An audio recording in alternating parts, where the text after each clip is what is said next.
Hello guys, welcome back to my channel. हम कर रहे हैं सैम्पल पेपर एजुकेशन पेपर 2 के लिए, जो कि यूजीसी नेट का पेपर है। तो चलिए स्टार्ट करते हैं। फ्रेंड्स, जैसा कि हमने बताया था कि हमने अपने चैनल पे हिंदी और इंग्लिश दोनों में जो है एजुकेशन के सैम्पल पेपर डाल रखे हैं। आप चैनल की प्लेलिस्ट में जाकर के आप इनको देख सकते हैं।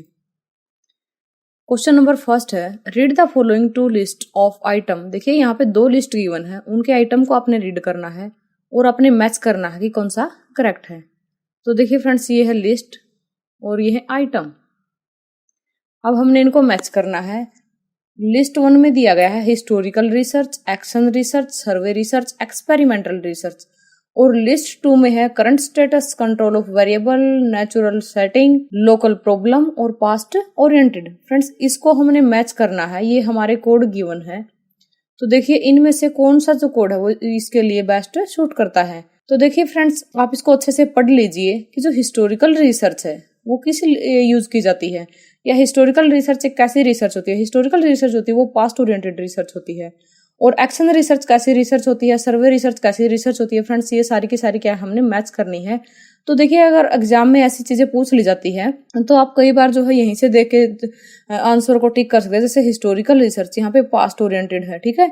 अब हम यहाँ पे ऑप्शन देखेंगे कि हमारे ऑप्शन में क्या क्या चीजें गिवन है। देखिए हमारे यहाँ किसी भी ऑप्शन में यहाँ पे जो 5 है वो सिर्फ बी ऑप्शन में अवेलेबल है, ठीक है फ्रेंड्स।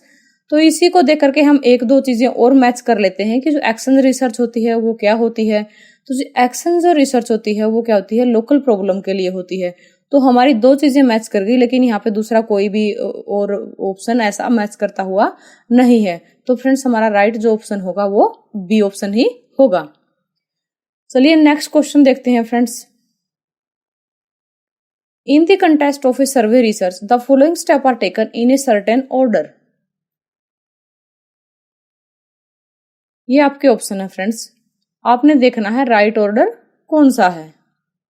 देखिए इसके अंदर दिया गया है कि आप सर्वे रिसर्च कंडक्ट करते हैं। जब भी आप कोई सर्वे रिसर्च करते हैं तो आपको कौन कौन से स्टेप करने पड़ते हैं। देखिए फ्रेंड्स, सबसे पहले हम क्या करते हैं सर्वे रिसर्च के अंदर, सैंपल का जो साइज होता है उसको डिटरमाइन करते हैं कि हमने अपना जो सैंपलिंग है वो कितनी सैंपलिंग हमने लेनी है। सैंपलिंग लेने के बाद हम क्या करते हैं, डाटा को कलेक्ट करते हैं। देखिए फ्रेंड्स, जैसा कि हम एग्जाम में करते हैं हमारा बहुत सारा टाइम वेस्ट हो जाता है। तो इसलिए टाइम को बचाते हुए अगर हमने अपना टाइम सेव करना है तो हम पहले ये देखेंगे कि ये ऑप्शन किस में आते हैं, first sampling, second data collection. तो देखिए यहाँ पे जो होता है फर्स्ट और फोर्थ सिर्फ इसी में है, लेकिन किसी में फर्स्ट और फोर्थ नहीं है। फ्रेंड्स, अगर आपको थोड़ा सा भी डाउट लगता है तो आप आगे का भी कोई एक ऑप्शन और चेक कर सकते हैं, लेकिन आपको पढ़ने सारे ऑप्शन चाहिए। ये आपकी नॉलेज के लिए बहुत अच्छा रहेगा। देखिए हम एक ऑप्शन और चेक कर लेते हैं। सैंपलिंग के बाद हम डाटा को कलेक्ट करते हैं। डाटा को कलेक्ट कर लिया, डाटा के कलेक्ट के बाद हम क्या करते हैं, डाटा का एनालिसिस करते हैं, और एनालिसिस के बाद ही जो है इन्फेरेंस हमारा आता है। तो देखिए यही ऑप्शन जो है हमारा करेक्ट आंसर है।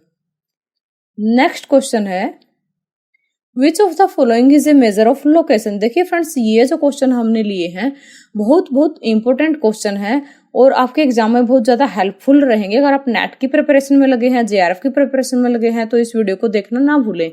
देखिए ये क्वेश्चन में क्या कहता है, which of the following is a measure of location. Location का मेजर जो है कौन सा है। ये यहाँ पे गिवन है मोड, मीन, परसेंटाइल और स्टैंडर्ड डेविएशन। देखिए जो मेजर ऑफ लोकेशन होता है वो परसेंटाइल को बोला जाता है। जो अगर यहाँ पे ऑप्शन में परसेंटाइल के साथ साथ क्वार्टाइल भी होता तो ये भी क्या है, मेजर ऑफ लोकेशन होता। लेकिन यहाँ पे जो है क्वार्टाइल यहाँ पे गिवन नहीं है, बट यहाँ पे परसेंटाइल गिवन है। तो परसेंटाइल ही क्या है हमारा करेक्ट ऑप्शन रहेगा। नेक्स्ट क्वेश्चन है, an investigator wants to study the vocational aspirations of usually challenged children in a wide geographical area. He should select his sample by using. कहता है investigator study करना चाहता है वोकेशनल जो aspiration है visually challenge children का, ठीक है, किसका, विजुअली जो चैलेंज्ड बच्चे हैं उनका। तो उसे किस तरह का सैंपल जो है सिलेक्ट करना चाहिए, सिंपल रैंडम सैंपलिंग का यूज करे या फिर वो स्ट्रेटिफाइड सैंपलिंग का यूज करे, प्रपोजिव सैंपलिंग या फिर कन्वीनिएंट सैंपलिंग। देखिए इसके अंदर जो इन्वेस्टिगेटर है वो यूज करेगा पर्पजिव सैंपलिंग का, क्योंकि जो पर्पजिव सैंपलिंग होती है, देखिए फ्रेंड्स मैंने यहाँ बोलने की बजाय यहाँ लिख दिया है, आप इसको अपनी नोटबुक के ऊपर भी नोट कर सकते हैं, इसको वैसे भी आप लर्न कर सकते हैं। पर्पजिव सैंपलिंग को हम क्यों यूज करते हैं।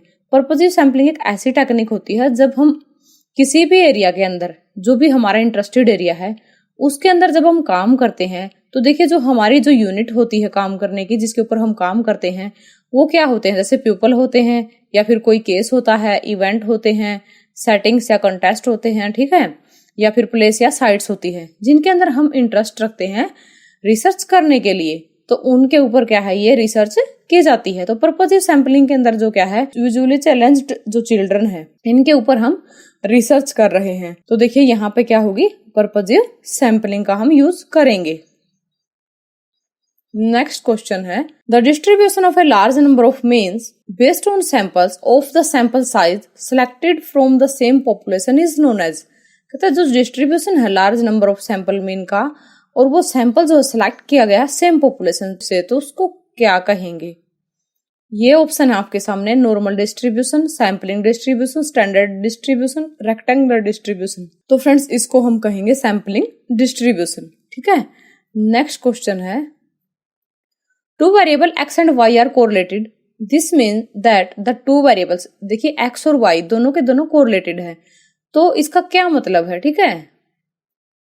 ये आपके ऑप्शन है फ्रेंड्स। ऑप्शन फर्स्ट है cause variation in each other, measure the same trait, vary together, vary independently. देखिए जब दो वेरिएबल एक्स और वाई कोरिलेटेड होते हैं तो वो क्या होंगे, वरी टुगेदर होंगे।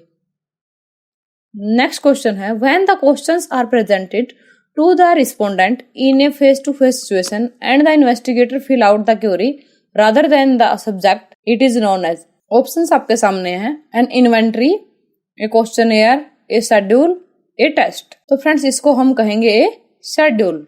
शेड्यूल क्यों कहेंगे फ्रेंड्स, देखिए फ्रेंड्स इस सिचुएशन में क्या होता है, जब क्वेश्चन जो प्रेजेंट किए जाते हैं रिस्पोंडेंट को फेस टू फेस सिचुएशन में और इंटरव्यूअर फिल करवाता है query rather then the subject, तो उसको हम कहेंगे शेड्यूल। ये क्वेश्चन बहुत ही इंपॉर्टेंट है फ्रेंड्स, एग्जाम में पूछ लिया जा सकता है, तो इसलिए इसको अच्छे से लर्न कीजिएगा। नेक्स्ट क्वेश्चन देखिए, who said this education is man making, it is that by which character is formed, strength of mind is increased, intellect is expanded, and by which man can stand on his own feet। देखिए friends इसकी first line को ही पढ़ने से पता चलता है friends ये statement किसकी है। आइए देख लेते हैं यहाँ पे किस किसके नाम गिवन है। देखिए फ्रेंड्स ये फिलोसफर हैं, विवेकानंदा, टैगोर, दयानंद सरस्वती। तो ये जो स्टेटमेंट है फ्रेंड ये है विवेकानंदा जी की। नेक्स्ट क्वेश्चन है, purpose of creation of the universe and its relation to man and god is discussed in. देखिए जो पर्पज है क्रिएशन ऑफ यूनिवर्स का और रिलेशन क्या है मैन के साथ और गॉड की, ठीक है, ये डिस्कस किया गया किस में, metaphysics, ethics, epistemology, none of these. देखिए फ्रेंड्स इसका करेक्ट आंसर है मेटाफिजिक्स। मेटाफिजिक्स क्या है, ये फिलोसफी की एक ब्रांच होती है जो एग्जामिन करती है फंडामेंटल नेचर ऑफ रियलिटी को और साथ ही जो रिलेशनशिप होती है माइंड और मैटर के बीच में और सब्सटेंस और एट्रीब्यूट के बीच में और पोटेंशियलिटी और एक्चुअलिटी के बीच में। तो ये क्या है, मेटाफिजिक्स है जो इन चीजों की स्टडी करती है। नेक्स्ट क्वेश्चन है, which of the following agency regulates education. Option है चर्च, स्टेट, स्कूल, लाइब्रेरी। देखिए बहुत ही आसान क्वेश्चन है कि ऐसी कौन सी एजेंसी है जो एजुकेशन को रेगुलेट करती है, तो वो है स्टेट। नेक्स्ट क्वेश्चन है, who was the first principle of girls school of India and founder of first किसान स्कूल। ये आपके ऑप्शन है सरोजिनी नायडू, किरण बेदी, सावित्रीबाई फुले और भगत सिंह। देखिए जो फर्स्ट प्रिंसिपल थी गर्ल्स स्कूल की और किसान स्कूल की वो थी सावित्रीबाई फुले। इनको फर्स्ट जो है वीमेन टीचर भी बोला जाता है या first teacher, lady teacher of India की जब बात आती है। और ये जो लेडी टीचर थी सावित्रीबाई फुले ये आजादी से भी पहले की बात है, ठीक है। सावित्रीबाई फुले जी का जन्म महाराष्ट्र स्टेट में हुआ था और इनका जो जन्म हुआ था वो सतारा डिस्ट्रिक्ट के नायगांव नामक गांव में हुआ था, ठीक है फ्रेंड्स। इन चीजों को याद रख लेना, एग्जाम में ये भी चीजें पूछ ली जाती है। और सावित्रीबाई फुले जी की रचनाओं की अगर हम बात करें तो इनकी रचनाएं हैं काव्य फूले और सुबोध बावन कसी, ठीक है फ्रेंड्स। नेक्स्ट क्वेश्चन है, if rules of multiplication helps in learning correlation और regression then it is an example of. देखिए कहता है जो मल्टीप्लीकेशन का जो रूल है वो हेल्प करता है किस में, लर्निंग कोरिलेशन और रिग्रेशन के अंदर। तो ये किसका एग्जाम्पल है, सिक्वेंशियल ट्रांसफर का, हॉरिजॉन्टल ट्रांसफर का, नेगेटिव ट्रांसफर का, या फिर वर्टिकल ट्रांसफर का। देखिए जब ये मल्टीप्लिकेशन का जो रूल है हमारी कोरिलेशन और रिग्रेशन को लर्न करने में हेल्प करता है, तो ये जो एग्जांपल है हॉरिजॉन्टल ट्रांसफर का है। हॉरिजॉन्टल ट्रांसफर के अंदर क्या होता है कि ये सजेस्ट करता है सिमिलरिटीज, ठीक है, लर्निंग कॉन्टेक्स्ट के अंदर और ट्रांसफर कॉन्टेक्स्ट के अंदर, लेकिन जो डिपेंडेंसी होती है वो किसी भी डायरेक्शन में नहीं होती, ठीक है फ्रेंड्स। नेक्स्ट क्वेश्चन कहता है according to Freud super ego is properly developed during latency period, anal period, phallic period, none of this. देखिए कहता है जो फ्राइड की जो थ्योरी है उसके अंदर जो सुपर ईगो है वो कब डेवलप होता है प्रॉपरली, ठीक है, वो होता है लेटेंसी पीरियड में।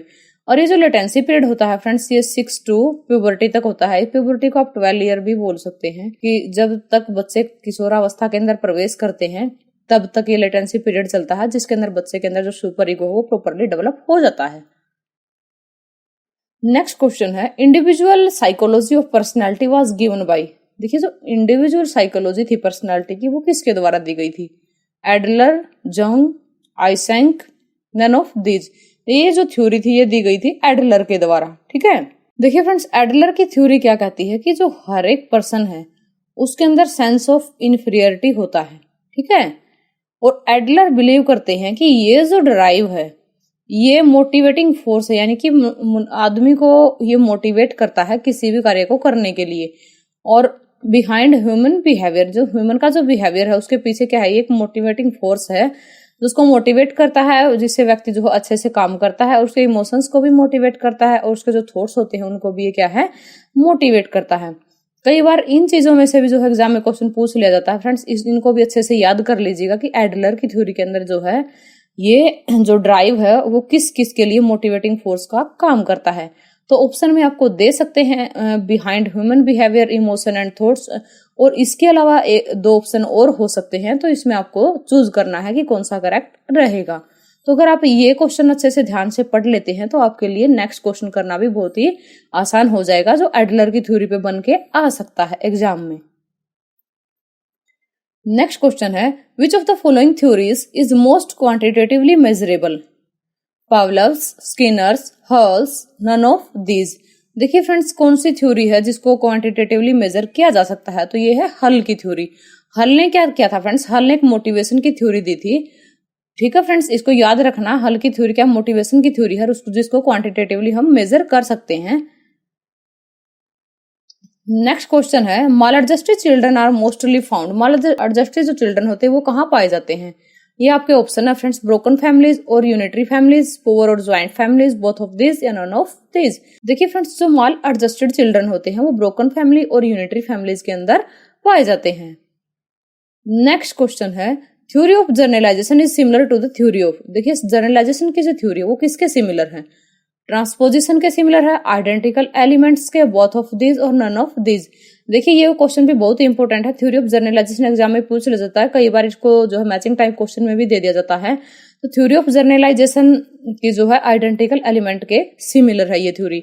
और अगर आप इस क्वेश्चन को ध्यान से पढ़ लेते हैं तो आपके लिए जो एग्जाम में अगर कोई दूसरा मैचिंग क्वेश्चन दिया जाएगा तो उसके अंदर आपके लिए इसको आप बहुत अच्छे से आइडेंटिफाई कर पाएंगे कि जो थ्योरी ऑफ जनरलाइजेशन है वो किसके आइडेंटिकल है या किसके सिमिलर है। तो वो है आइडेंटिकल एलिमेंट के सिमिलर है। नेक्स्ट क्वेश्चन है which is the highest level of concept formation. Highest level क्या होता है कॉन्सेप्ट फॉर्मेशन का? Formal level, sensory level, concrete level, none of this. तो ये होता है highest level of concept formation formal level पे।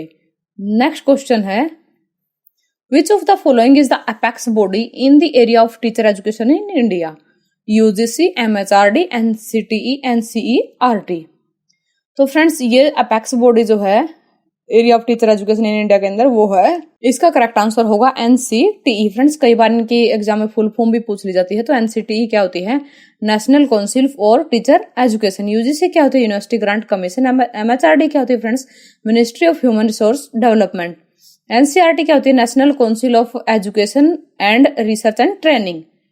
नेक्स्ट क्वेश्चन है friends educational administration is the process of. जो एजुकेशनल एडमिनिस्ट्रेशन है वो किसकी प्रोसेस होती है? ये आपके सामने ऑप्शन है, utilising appropriate resources for development of human qualities, या फिर manage activity of educational institutions, या फिर planning, organising, directing and controlling human resources in educational settings and none of the above. तो ये होती है managing activity of educational institution. Next question है type of educational administration are. ये आपके option है। देखिए फ्रेंड्स, जो टाइप ऑफ एजुकेशनल एडमिनिस्ट्रेशन होते हैं वो वैसे तो देखिए वो 4 टाइप के होते हैं, ठीक है फ्रेंड्स। इसका करेक्ट आंसर क्या होगा? 4 टाइप। अगर 4 टाइप गिवन नहीं है तो आप जो है ये 3 टाइप के भी इसको बोल सकते हैं, क्योंकि फ्रेंड्स देखिए जो 4 टाइप के जो एजुकेशनल एडमिनिस्ट्रेशन की अगर हम बात करते हैं वो होते हैं centralised and decentralised educational management, और इंटरनल और एक्सटर्नल, ऑटोक्रेटिक एंड डेमोक्रेटिक।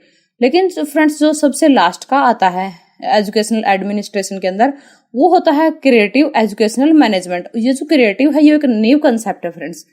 जो क्रिएटिव एजुकेशनल मैनेजमेंट आया है ये क्या है? एक न्यू कंसेप्ट है। तो कई बुक्स ये भी कहती हैं कि 3 टाइप के ही एजुकेशनल एडमिनिस्ट्रेशन होते हैं।